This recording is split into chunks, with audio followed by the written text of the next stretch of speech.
Greetings and welcome. We are in 303. Your hymnals are open to page 18 and 19.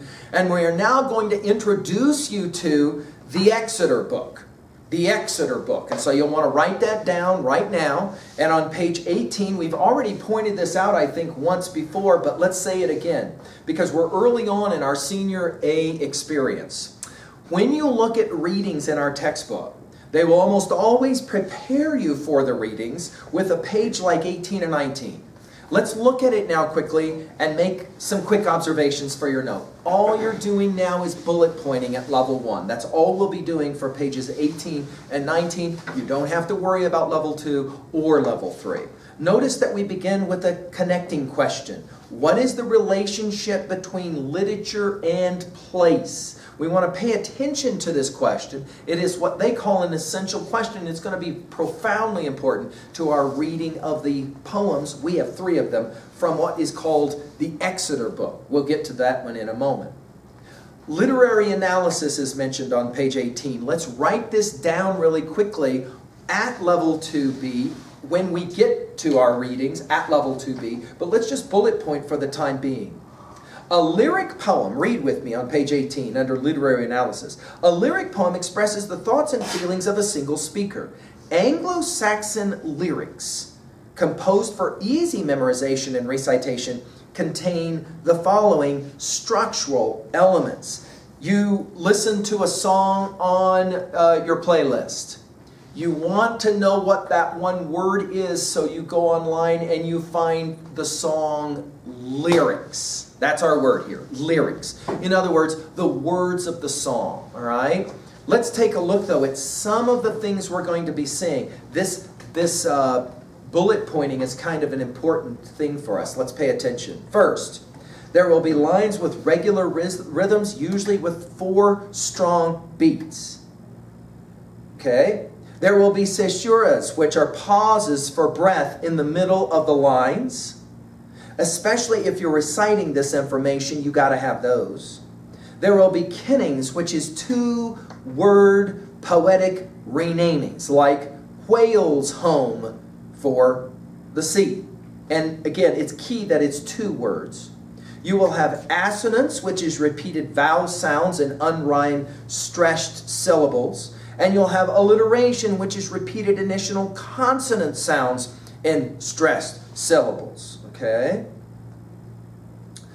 Notice we'll also be making some observations about comparing literary works. Shaped by these devices, each lyric in this grouping is an elegy. We want to write that down because that word's going to end up on the exam. An elegy, a poem mourning the loss of someone or something.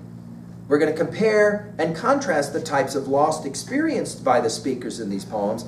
We're going to analyze and compare the ways in which the writers use poetic devices to convey a mood of sadness. You may be, in fact, asked to even write on this topic, so it makes sense to kind of take your notes with that focus.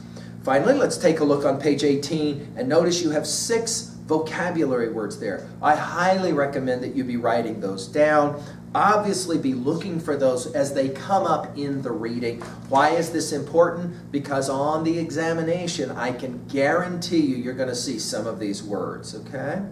Now, let's jump over to page 19 really quickly. The first thing I want to point out on page 19 is the word from. Do you see it? By that, we mean the following. We are not reading all of the Exeter Book, but rather only 3 offerings from the Exeter Book, okay? Now, what is the Exeter Book? Good question. I'm glad you asked it. Let's turn to page 19 and let's pay attention now to some of the readings here. Notice again, you'll have some headings. I'm going to always recommend you write those headings down and then at least 1 or 2 things there to kind of help you understand what it is that we're working with. Imagine what I'm reading on page 19. Imagine what life would be like if there were no television sets and if movies played in theaters only on important occasions. We would extend it to say there was no smartphones and allowing you to be able to watch YouTube videos and the like. People would gather beforehand, chatting excitedly. The next day, everyone would discuss the film, quoting dialogue and reenacting scenes. Now the heading telling the story. This scenario captures the nature of entertainment during Britain's Anglo-Saxon period from the 5th to the 11th century. Few people of the time were able to read, and movies lay centuries in the future. Instead, people turned to traveling storytellers known as Scops, who created an oral tradition by memorizing, adapting, and passing along stories and songs. Let's write it in our notes. Scops are early poets, sometimes referred to as bards. Through the years, many of these works were lost. Others, however, were eventually written down. Let's see the heading, an early anthology. That word is a significant word. The word anthology means a collection of different types of writing. You are looking at, right now, an anthology, right? In this book, there will be some poems, there will be some stories, there will be some plays, an anthology. Let's read. The Exeter Book is a collection of manuscripts that includes pieces of this tradition. The book was probably compiled by monks during the reign of Alfred the Great, AD 871 to 899. I would write that down. There's your dates, roughly, for the Exeter Book. Without the Exeter Book, many stories that came out of the oral tradition would have been lost to us forever. The Seafarer, the Wanderer, and the Wife's Lament were all discovered in this collection. So let's jot it down real quickly. We're going to look at 3 poems from this anthology called the Exeter Book, which tells us about Anglo-Saxon concerns. Now, in our course outline, we've already studied the Beowulf, Anglo-Saxon Beowulf poem, and now we are coming back to study these 3 offerings from the Exeter Book. I have found it's a little bit easier to study Beowulf, the epic poem, first, and then come back and kind of see how these 3 poems play the same or similar games as Beowulf. Guests who came to stay. Those, again reading on page 19, those who recited and listened to the tales recorded in the Exeter Book, the Anglo-Saxons, were not native to Britain. In the 400s, Roman soldiers stationed in Britain had abandoned the island to defend Rome.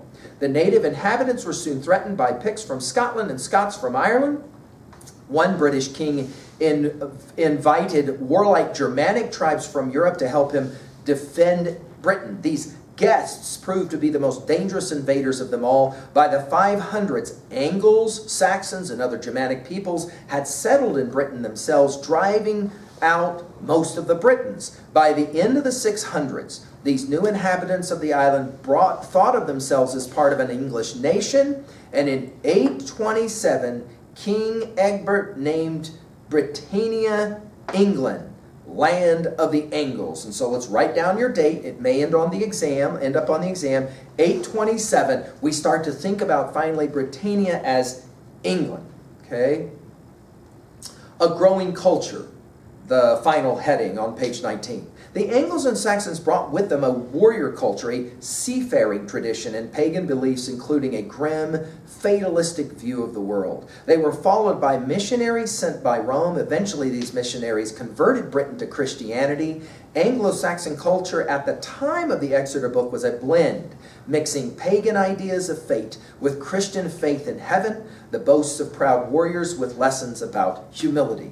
Preserved by Scops and monks, this culture gave Britain its first literature. So let's write it down. This Exeter Book will be an anthology of England's earliest literature. Okay? And of course, we will see all kinds of significance from the readings of the Exeter Book in our study, of course, of Beowulf. Thank you.